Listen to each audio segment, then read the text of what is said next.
به خاطر آمده که اندامش نشان بده.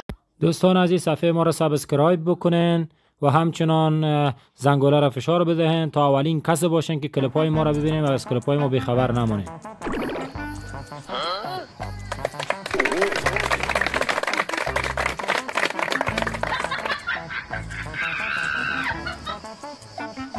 بسم الله الرحمن الرحیم. حضار محترم،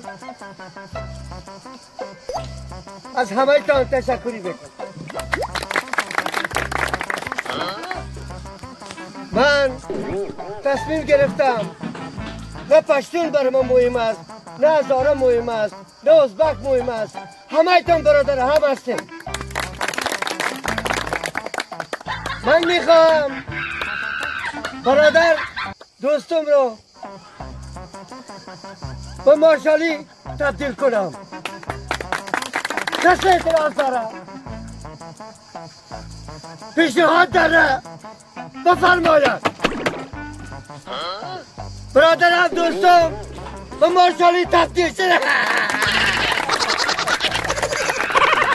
پیشنهادی دارین؟ بفرماید.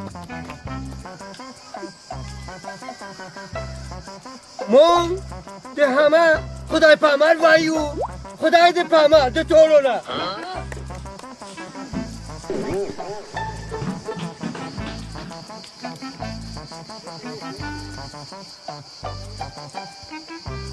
برادرم امروز ما را سر قلب ما آتیش زدن، امروز ما را جگرخون کردن، حق ما را تیت پرک کردن. نکو ساله ما را به دوستم داد. رئیس صاحب جمهور حالا کاراش هم کشیده روز با خدا بخی بیا بوده کالای ما را به مقید داده. حالا ازار ما را ازارش هم کشید. حالا نکش کوکو نکش برای دکتر صاحب عبدالله داده. برای ما زندگی نمانده. بیا بکنی ما را تباه کرده. تباه. او بیادر چی میکنی؟ ای بسته بلسته بو پوش کالای تو پوش. تو در کالای ما کار نداشته باش. برو ما خود ما میدانیم. او بیادر افغانستان از خود تاریخ داره، جغرافیا داره، یک وقتی امپراتور داشته که افغانستان از خود. ای بسته بو پوش کالای تو برو با ما یاد نته. برو ما خراب شدیم. بیادر این کار بد است میکنی، تو خود بدنام میکنی. افسوس بال تو. برو افسوس بال تو.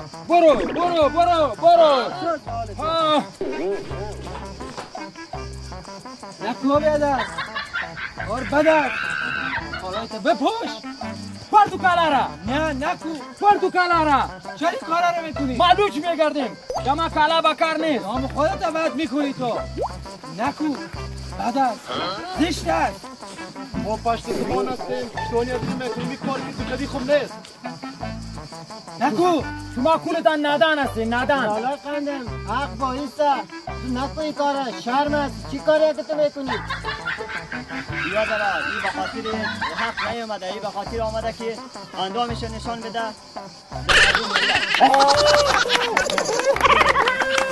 ای ما را تباه کردین. خراب شوین. ما را تنام